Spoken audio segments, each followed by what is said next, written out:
Imagine stepping onto a massive university campus, okay? A first-year student ready to tackle your degree. But you learn a little differently. Hmm. Maybe you need a bit more processing time to really formulate those complex answers. Or perhaps, you rely on perfectly synced captions to absorb dense lecture material. Right. Or maybe you just show what you know best through, say, an intensive oral defense Right. rather than a big high-stakes paper exam. Exactly. And this isn't some edge case, is it? This is really the core scenario. It defines the operational challenge for, well, modern, inclusive higher education. And that's a really crucial distinction we need to make right from the start. When we talk about inclusive education, Mm. especially at the university level, Mhm. we aren't just talking about accommodations being sort of bolted on afterwards. Like a quick fix after someone's already struggling? Precisely. We're defining it as the intentional design of everything, teaching, assessment, all the institutional services, so that every single learner, right from day one, has reliable access. So it's foundational. It's baked in, not added on. It has to be. It's a design philosophy, really, not just a function of the Disability Support Office. And what's so fascinating here, especially when you look at the UAE, is that the legal and strategic framework, it's incredibly robust, often leading the region, actually. Oh, absolutely. You've got clear federal laws. They guarantee accessible environments. They mandate inclusive curricula. They require pretty comprehensive support structures. We definitely do. But, and this is the core tension our deep dive into the sources reveals, while that policy framework is genuinely world-class on paper, Uh-huh. the campus evidence shows this persistent kind of uneven day-to-day practice. It's patchy. So students are still hitting roadblocks. Yes, students are still reporting really frustrating barriers. Mm. And in critical areas like standardized assessment or navigating administrative procedures, even just getting timely support, And staff readiness, too, I imagine. that varies wildly. And that timeline, between a student saying, hey, I need this support, and actually getting it like that extra exam time we mentioned, it's often frustratingly unpredictable. The consistency just isn't there. Okay, so let's unpack this gap, this implementation gap. The challenge isn't the policy commitment that seems solid. It's achieving operational consistency. Exactly. So our mission today, digging into these sources, is to figure out precisely how universities can actually close this gap.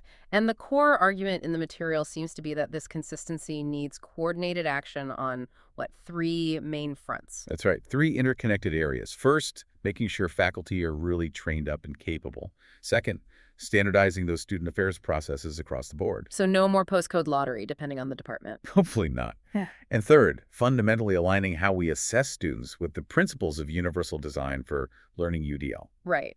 Making inclusion the institutional routine, basically. Hmm. Not just relying on the goodwill of a few dedicated staff members. That's the key takeaway. It has to become routine, not discretionary effort.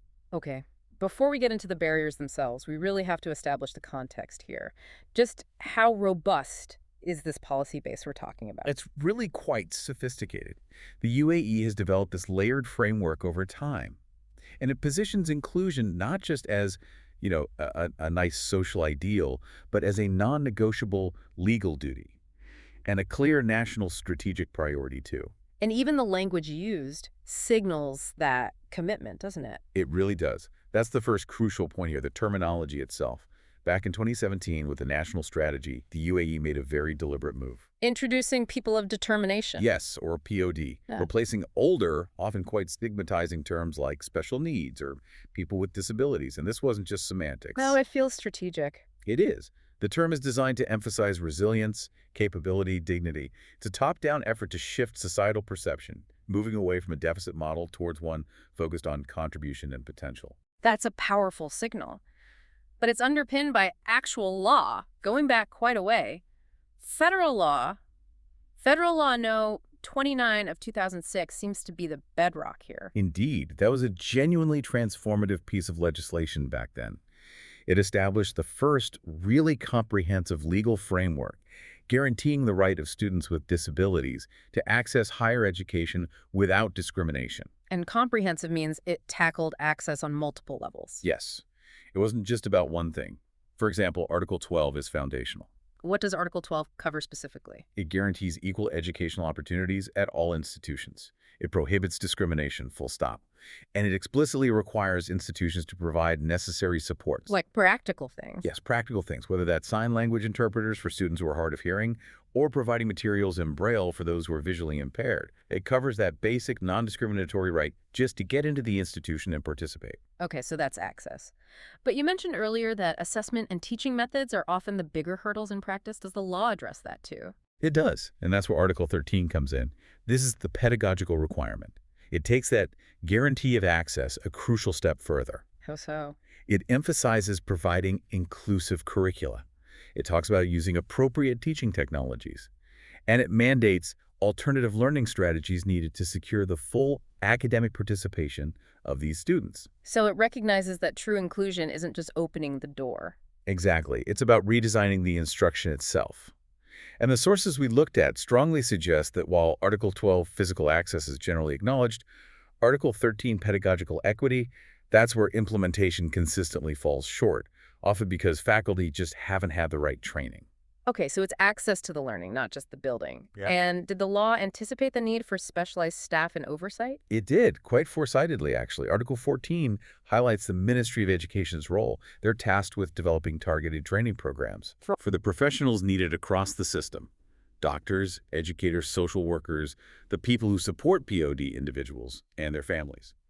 It also mentions creating specific academic specializations to build that capacity. And governance, how is it all overseen? That's Article 15. It established a specialist committee under the Ministry of Education. Their job is to design policies, regulate the educational programs, and crucially provide the necessary financial and technical support to strengthen inclusive practices in the universities. It's meant to be the regulatory muscle. Right. And then building on that federal foundation, some emirates create their own frameworks, like Dubai. Exactly. Federal Law No. 2 of 2014, issued by the ruler of Dubai, is a key example.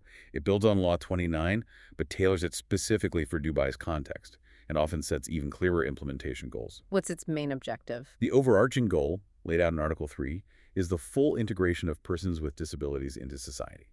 And a key part of that is ensuring barrier-free, accessible environments. And for universities. Article 4 gets specific.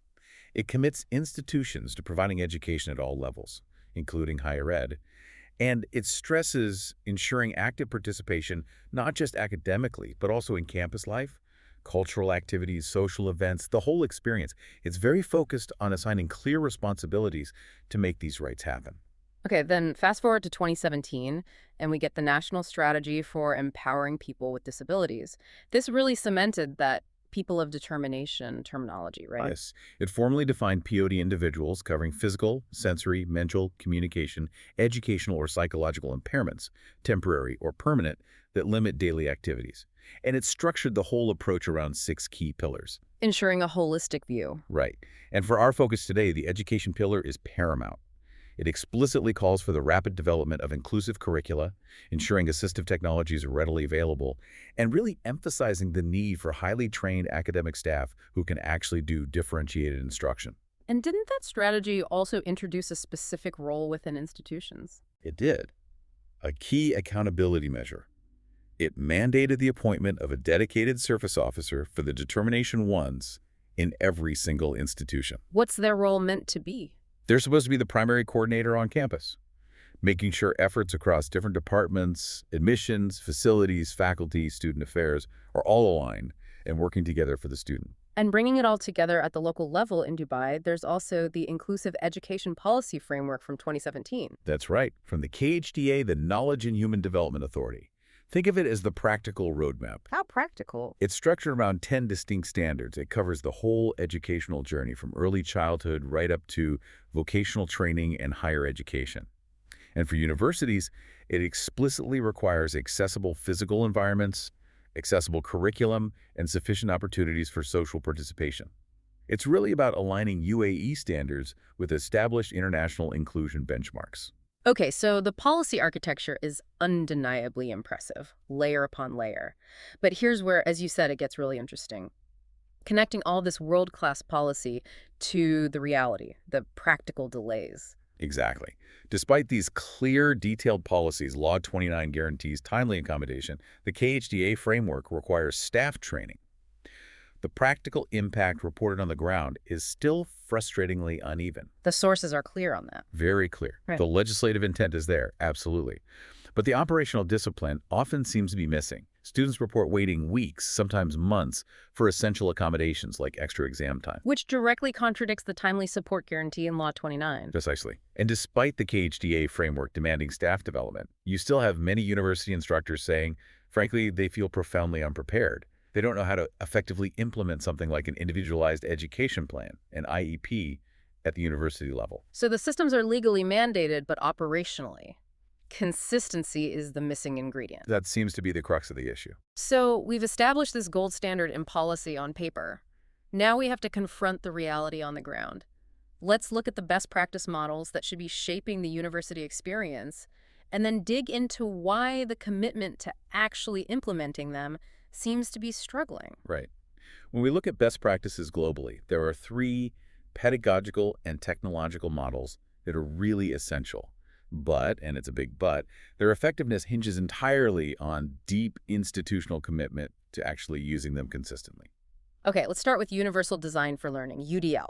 You mentioned it earlier. You call it the gold standard. But what does UDL actually mean for, say, a university professor teaching a complex upper-level course? UDL is that design philosophy we touched on. It fundamentally shifts the approach. It moves beyond just adapting things for specific students after the fact. Instead, it focuses on developing an inherently adaptable learning environment right from the outset. So building flexibility in from the start. Yes, exactly. For a faculty member, it means designing flexibility into the core of their course design. It's about offering varied choices for engagement. How do students get interested and stay motivated? Varied choices for expression. How can students demonstrate what they've learned? And varied choices for representation. How is the information actually delivered? Can you give some concrete examples in a university context? Sure. Think about always providing lecture notes and accurate transcripts alongside any recorded video lectures.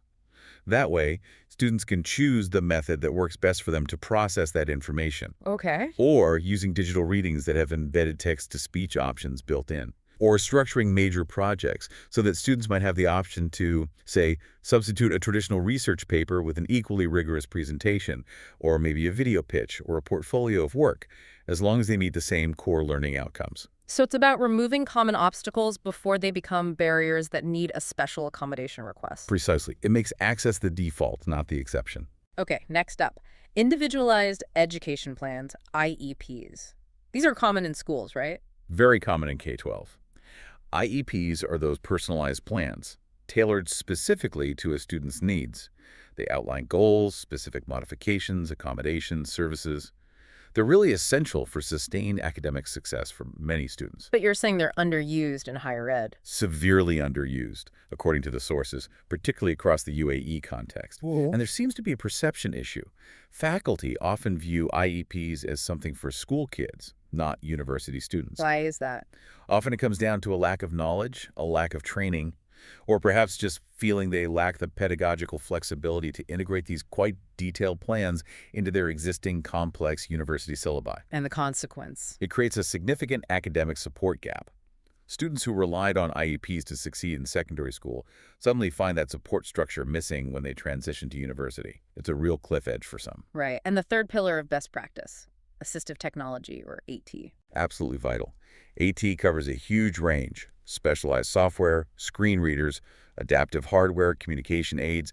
These tools directly support student independence and academic success. But there are limitations noted in the sources. Yes, it's multi-layered.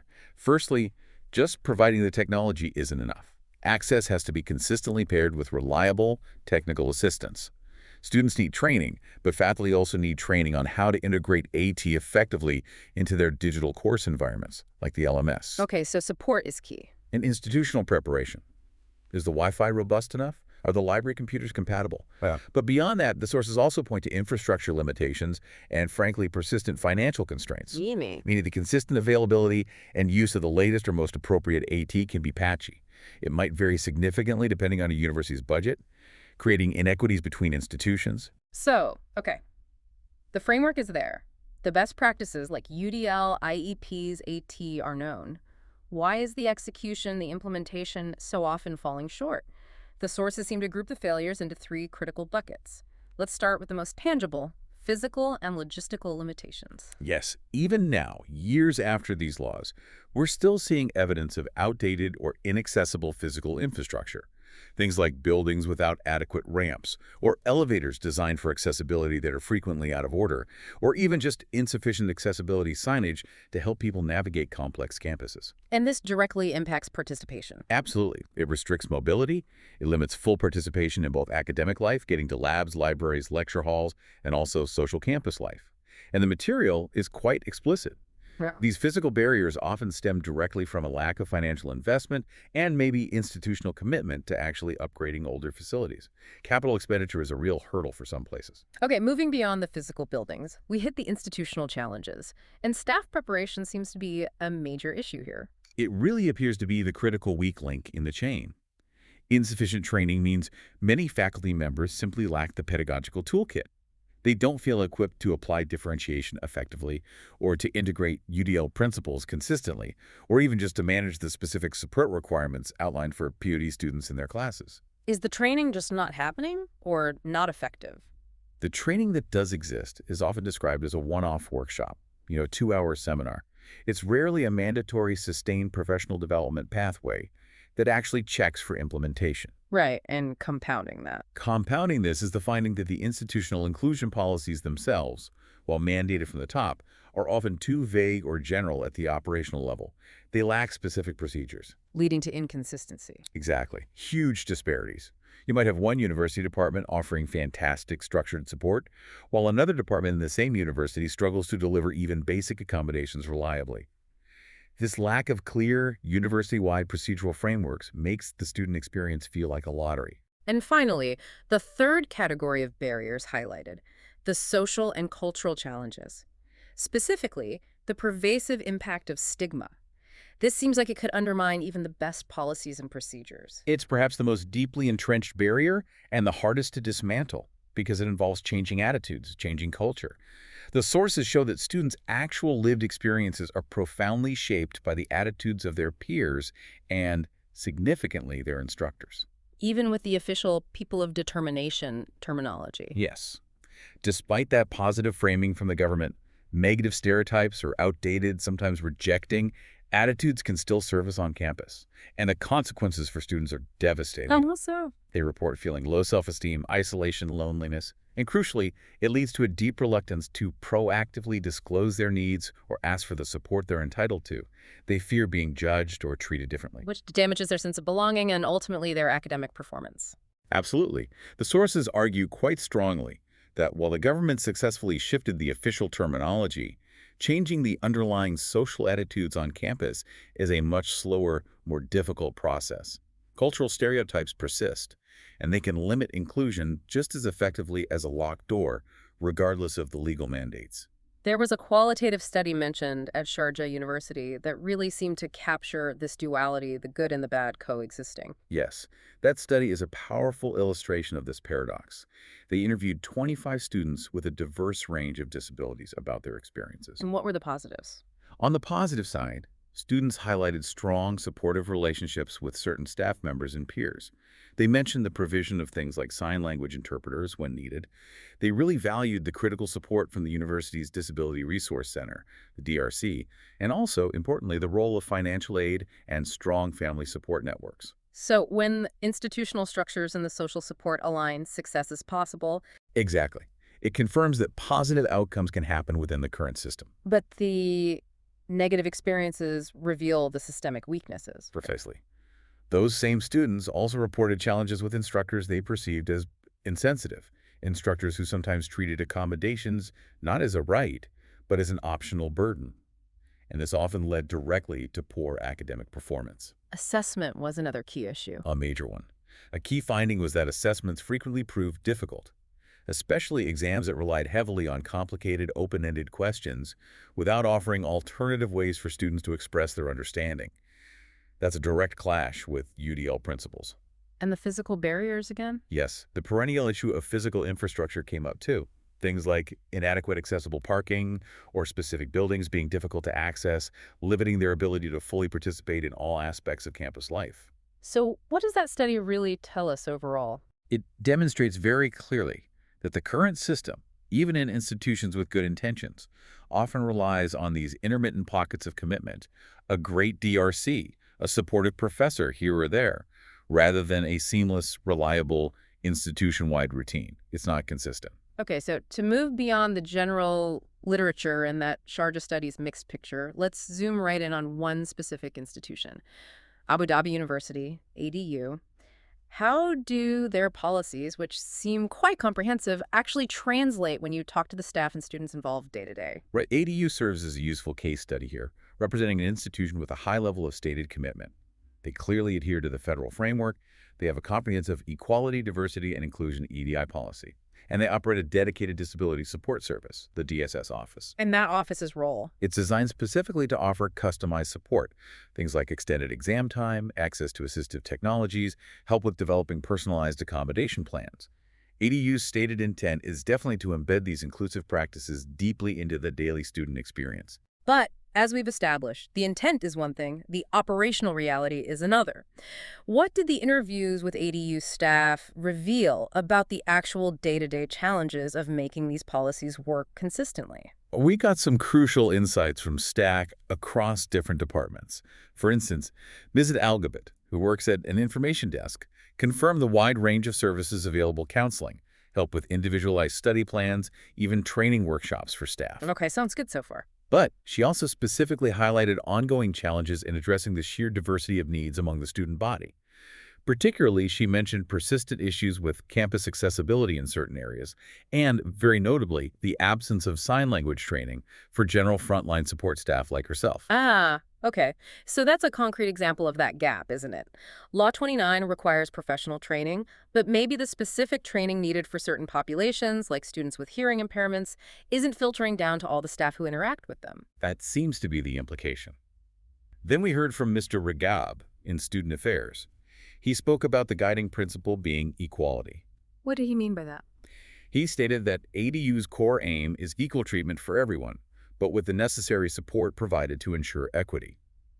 However, he candidly noted that achieving universal application of things like individualized study plans and ensuring systematic referral processes work smoothly across all the different colleges within the university. Well, that continues to be a significant challenge for consistent implementation. Right, that sounds like bureaucratic friction, the difficulty of making something truly universal across a large, complex institution. It does, and it points directly to why some of the later recommendations focus on things like centralized case management systems to try and smooth out precisely that operational inconsistency Mr. Regab described experiencing. Then there was Mrs. Al-Kazem from the Student Engagement Office. Her focus was slightly different, more on the social side. Yes, her office is tasked with making sure all the extracurricular activities and campus events are inclusive, extending that commitment to equity beyond just the classroom, into the wider campus community life. And did she face challenges? She acknowledged persistent, practical hurdles. Again, facility limitations sometimes impact where inclusive events can actually be held. And echoing Mrs. Algabit, she mentioned a shortage of specialized communication resources, like interpreters, readily available for social events. How does her office tackle that? Her approach involves ongoing awareness raising through workshops for student groups and staff, reinforcing the idea that inclusion needs to be a shared responsibility across campus. But her testimony really underscores how even dedicated inclusion efforts can run up against those hard limits of physical infrastructure and specialized resource constraints, the very barriers we discussed earlier. Okay, now anchoring all this institutional perspective is a really powerful individual story. Mr. Fakr, an ADU alumnus who now actually works there in student affairs. He identifies as having autism spectrum disorder, ASD. His journey seems to highlight that critical but perhaps fragile role of individual support and goodwill, what the critique later calls the social cushion. His story is incredibly moving, yes. It's a testament to remarkable persistence. But when you analyze it, his success appears to have been heavily dependent on finding exactly the right personal support structure at the right times. Like what? His progress was profoundly shaped by his family's unwavering encouragement, first and foremost, but also by several absolutely pivotal educators along the way. Key individuals. Yes, a primary school teacher who specifically recognized and nurtured his artistic talent, a long-term mentor who provided guidance from grade school right through his entire university degree, and specialist tutors who helped him navigate particularly challenging academic courses at university. And his artwork is mentioned as a significant part of his story, a form of expression. Yes, it's a wonderful detail from the research. His art became this powerful way for him to express his identity and his resilience, kind of pushing back against societal limitations or assumptions. Are there specific pieces mentioned? There are pieces that are deeply symbolic. There's calligraphy of his family name, Fakhr, which actually means pride in Arabic, and it's interwoven with cultural motifs. There's another calligraphy piece of Al-Razak, meaning the provider, which he gifted to a supportive colleague. Wow. And perhaps the most poignant is a composition that merges images of the ancient Egyptian pyramids, representing his heritage, with the modern icon of the Burj Khalifa, symbolizing his ambition and connection to the UAE's future. It's quite profound. That is a fantastic success story, truly inspiring. But putting our critical analyst hats back on for a moment, what does Mr. Fakhr's success, reliant as it was on these key individuals and family, tell us about the university system itself? Well, unfortunately, it suggests the system, as currently operating, is structurally quite weak in guaranteeing success for everyone. His success, while absolutely magnificent and well-deserved, relied far too heavily on factors external to the standard university provision. The supportive family, finding those rare, pivotal educators. Exactly. Exceptional institutional goodwill in specific places. This is the very definition of that social cushion the critique talks about. If you don't happen to have that cushion, if your family isn't as supportive, or if you don't luck into finding those specific, dedicated individuals who go above and beyond, then the general system might well fail you. So success becomes almost accidental, not systematic. That's the risk. The critique argues very strongly that relying on individual goodwill fundamentally changes inclusion. It shifts it from being a universal right, guaranteed by Law Num 29, into something more like an arbitrary privilege, something reserved only for the lucky few who manage to assemble the right personal support network. And that's not equity. Which brings us perfectly to the core critique emerging from all this analysis. The fundamental problem, as summarized in the source material, seems to be this. Operational practice consistently lags behind the excellent policy. And why? Because inclusion currently relies far too much on individual goodwill rather than predictable institutional routine. And what's striking is how structural these problems are identified as being. It's not just minor hiccups. We see professional learning for faculty described as sporadic, often voluntary, and rarely connected to any measurable improvements in their actual course design or teaching practice. Right. The accommodation process itself, as Mr. Regab hinted at ADU, is frequently fragmented. It cuts across multiple administrative units, disability services, the registrar, individual faculty, maybe IT. This fragmentation blurs responsibility. It makes getting a clear timeline almost impossible for the student who's waiting for support. And assessment. Assessment still overwhelmingly relies on traditional, single, high-stakes exams. This dramatically narrows the ways a student can possibly demonstrate their mastery of the subject matter. Which disadvantages students who express understanding differently. Exactly. And critically, the data piece is missing. There appears to be no routine systemic tracking of vital key performance indicators, like how long does it actually take, on average, from a student disclosing a need to that accommodation being fully implemented? What proportion of courses offer fully accessible digital materials as standard? We don't have that data readily available. And the consequence of all these fragmented systems, this lack of routine, Yeah. it's more than just inconvenience or frustration for the student, isn't it? Oh, far more severe. It fundamentally damages their learning experience, their well-being, their sense of dignity. When support is inconsistent or delayed, students of determination report feeling significantly less motivated. They feel isolated. And perhaps most damagingly, they become less willing to even disclose their needs in the first place. They anticipate a struggle, so they self-exclude. Which completely defeats the purpose of the policies. Utterly. So the core conclusion drawn in the critique is this. Inclusion can no longer be treated as an optional nice-to-have or a charitable effort that depends on someone's goodwill. It must be treated as a fundamental educational requirement and, frankly, a human responsibility embedded in the institution's core operations. So what's urgently needed isn't necessarily more policy. No, the policies are largely excellent. What's needed are rigorous operational standards, clear procedures, and consistent measurement. Which leads us directly into the operational roadmap proposed in the sources. These are detailed recommendations focused squarely on measurable implementation, shifting the focus from just intent to actual verifiable routine. Let's start with faculty capability. Yeah. How do we fix that persistent training gap in a way that has teeth? The sources are very specific here. Faculty development can't just be optional workshops anymore. It needs to transition to a mandatory, sustained professional development pathway. And critically, it has to be explicitly linked to immediate, demonstrable improvements in their courses. How would that work? Well, one recommendation is for universities to offer things like accredited micro-credentials in key areas, inclusive course design using UDL, developing equitable assessment methods, disability-inclusive communication. So, real skills development. Yes. And crucially, this training shouldn't happen in isolation. It needs to be supported by ongoing mentoring. And most importantly, there needs to be observed application of these new skills in the faculty member's subsequent teaching cycle. So, checking that the learning actually translates into practice. Exactly. It ensures the knowledge isn't just theoretical. It gets translated directly into the classroom, and its effectiveness is actually assessed. That builds accountability. Okay, next area. Fixing those inconsistent student affairs processes. How do we make that journey from a student disclosing a need to getting the accommodation transparent and reliable every time? Transparency and certainty. Those are the key antidotes to the current administrative fragmentation. The recommendation is for institutions to publish a very visible, easy-to-understand service blueprint. What's a service blueprint? It details every single step in the accommodation process, from the moment a student makes initial contact, right through to the final exam delivery or support provision. And it must include clear, guaranteed timelines for decision-making and implementation at each stage. No more ambiguity. And managing the student's interaction. This process requires establishing a single point of contact for the student. They shouldn't have to navigate multiple departments and repeatedly tell their story. One designated person guides them through. That would make a huge difference. And to support this visibility, they recommend implementing a shared case management portal, a digital system. How would that help?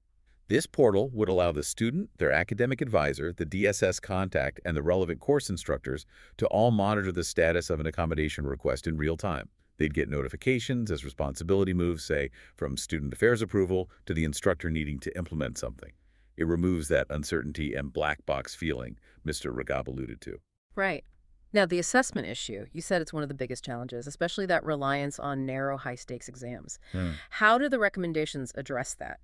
This requires a fundamental shift, really operationalizing Article 13 of Law 29 about alternative strategies. The core recommendation is for universities to formally adopt and document an assessment menu for courses. An assessment menu, meaning choices. Exactly. This menu must explicitly provide students with equivalent routes to demonstrate they've met the same core learning outcomes. It's not about lowering standards, it's about offering different, equally valid ways to show mastery.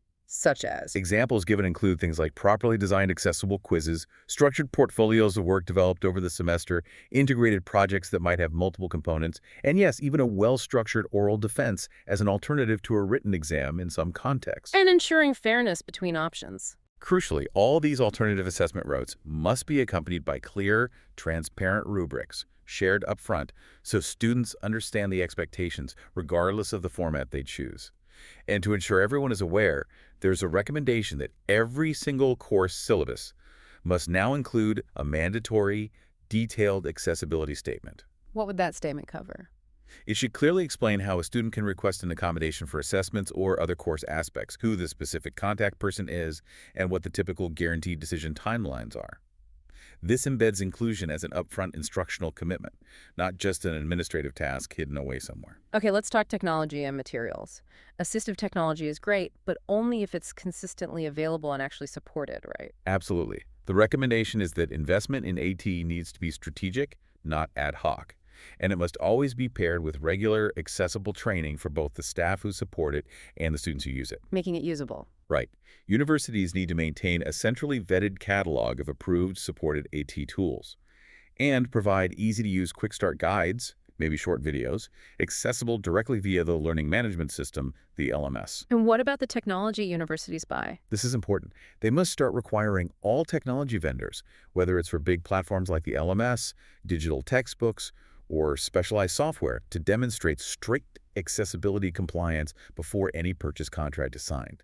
build accessibility into procurement. And checking existing systems. Yes, institutionally, there needs to be a move towards creating a central library of reusable, accessible learning materials, and a requirement to conduct regular, maybe termly, accessibility audits of the main LMS and other major digital platforms students rely on. And then, follows the remediation plans for any accessibility gaps found. So transparency in action. Accessibility needs to be audited and managed, not just assumed or hoped for. Okay, finally, tying this all together. Governance and data. How do we ensure accountability? How do we make sure leaders are actually held responsible for making progress on inclusion? Accountability needs to be public, routine, and directly linked to institutional performance and success.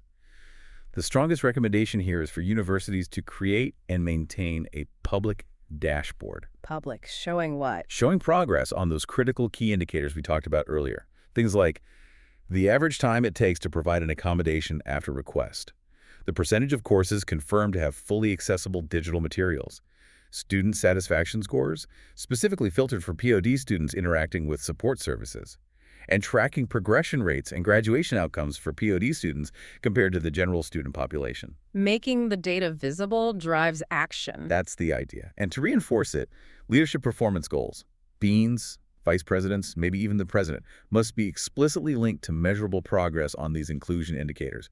It has to matter at the highest levels. Any specific recommendations for high-pressure times? Yes, a very practical one. Activate a dedicated rapid response protocol specifically during peak stress times, like final exam periods. This should be led by senior management, ready to quickly resolve any last-minute accommodation issues or access barriers, ensuring no student is disadvantaged during a high-stakes moment due to administrative delays. Okay, quite a journey. We've mapped out the UAE's incredible legal architecture for inclusion. We've analyzed how specific, often structural barriers from inconsistent staff training to that damaging reliance on single high-stakes exams consistently undermine those great policies on the ground. And now we've laid out a very clear, very detailed operational plan, a roadmap, really, that shifts the focus away from relying on sporadic goodwill towards embedding inclusion as a documented, measurable, everyday routine. And that really is the bottom line. The success of inclusive higher education in the UAE moving forward seems to hinge entirely on implementation discipline now, not just on good intentions or more policy writing. We're treating inclusion as an operational discipline. With those clear service blueprints, measurable data points, routine accountability checks, that's what builds reliability and ensures genuine equity for students. Relying on individual goodwill or hoping students have that social cushion we discussed, well, the source critique is blunt. It's unsustainable, unpredictable, and fundamentally unfair to students who have a clear legal right to that support. So, if universities can successfully embed these kinds of operational practices, making accommodation timely and predictable, ensuring learning materials are accessible by default through UDL, offering transparent assessment choices, then the next cohort of students, they'll experience inclusion not as a favor, but as a universal standard. That's the potential transformation. And this isn't just about ticking legal boxes, is it? It's about making higher education a truly predictable place of dignity, belonging, and opportunity for all students, ultimately maximizing the talent pool and potential of the entire nation. Absolutely. So the provocative thought we want to leave you, the listener, with is this. The policy framework in the UAE is already world-class. The only real challenge remaining is consistent action, consistent implementation. So imagine your own institution or one you know well.